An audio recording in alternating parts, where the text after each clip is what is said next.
Greetings everybody, this is your friendly neighborhood movie fan coming to you again. And this is the first intended video that I plan to do on the subject of Christian apologetics. Now, some of you might be wondering, well, why is a guy whose previous material has been, almost exclusively Hollywood related, decide to do a video on Christian apologetics? And it's like, well, there's a few reasons. One, I am a Christ follower, and that informs my entertainment choices. That's number one. Number two, I do believe that it's relevant in the world, and I'll get to that in a couple of minutes as to my reasons why. And then number three, I don't think that a lot of Christ followers are really using their heads when it comes to defending the faith. A lot of people, myself included, we're simply raised in it, and if you ask a lot of Christians, why they're Christians, they'll simply say, oh, I was raised in it, and they leave it at that. They don't really bother to give any kind of, further explanation. And that really lends a lot of ammunition to the non-believers out there who give, remarks like, oh, well, then if you were born in, Palestine, you would be a Muslim. Or if you were born in, say, Tibet, you might be a Hindu or a Buddhist, And so they always say that, what you believe depends on where you were born. But I vehemently disagree with that. I think that anything you believe ultimately comes down to a personal choice, whether it involves religion or anything else. So I just want to start breaking down this subject, and I will do my best to keep these videos as short as I can, because I do want to keep them manageable, and I do want to do a continuing series of them. So enough with the preamble, and let's get to the first part of it. Okay, first off, let's just get this out of the way. Number one, I am a Christ follower, like I said, and as such, my viewpoints will be coming from that worldview. Okay, everybody has a worldview about something. Okay, no matter what it is, whether it's religion or anything else. Everybody has a worldview. Everybody has a stance on something. Contrary to what you may hear from college professors and other idiots like that, there is no such thing as neutral thought. Okay, now there is such a thing as objective thought, where you can have a fair, balanced, opinion on something. That is most definitely possible. But there's no such thing as neutral thought. You can't just have something that's a completely blank slate. Our minds don't work that way. So don't ever let anybody tell you that you have to have a complete lack of bias in order for your opinion, to be worthy of merit. That is complete nonsense. Everybody has a bias about something. I have a bias in favor of Christianity. The atheists have a bias against it, And it's important to understand that we both can't be right. We both cannot be right. There is a principle in logic known as the law of non-contradiction. And that law simply says no two things can be equally true in both, in the same sense and at the same time.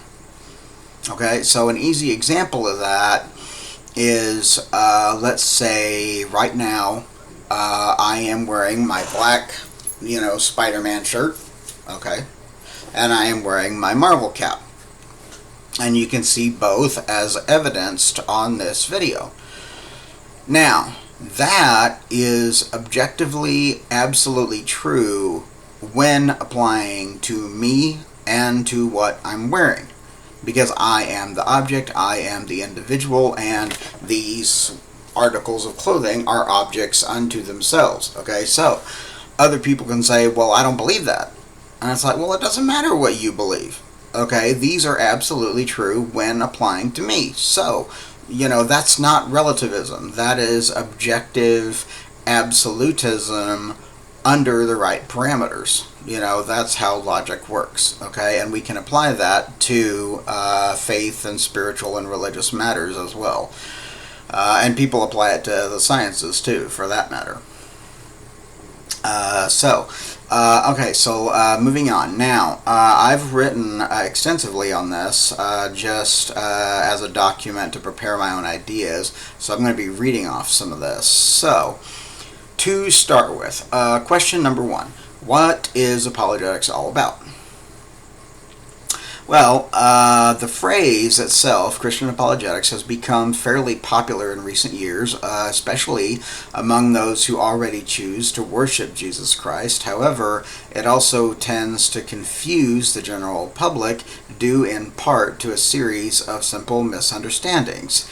My goal with these video series is not to change anyone's heart. Okay, I believe that only God and the Holy Spirit can do that. But I do think that when used responsibly and gently, the principles of apologetics can serve as a bridge between the mind and the heart, the intellectual and the volitional. Question number 2. What does apologetics mean?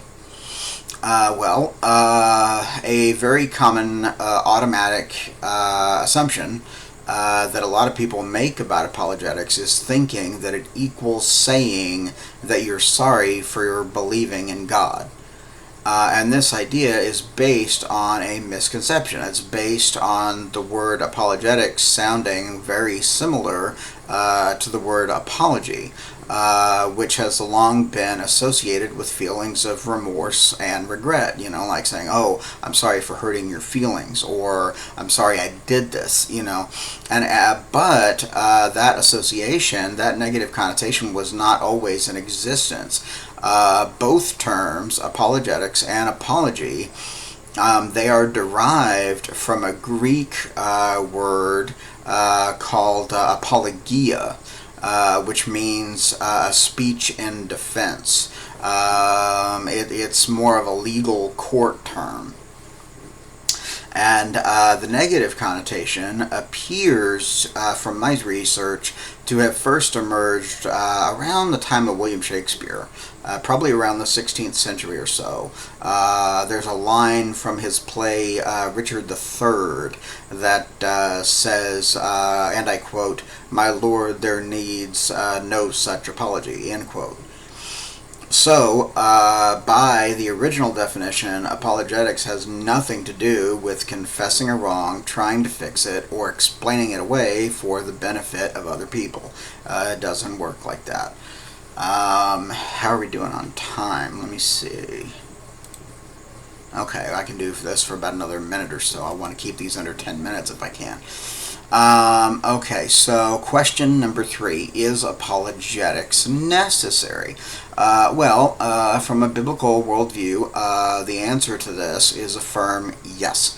The primary source used for this response is found in 1 Peter 3:15, which says, "But in your hearts revere Christ as Lord. Always be prepared to give an answer to everyone who asks you to give the reason for the hope that you have.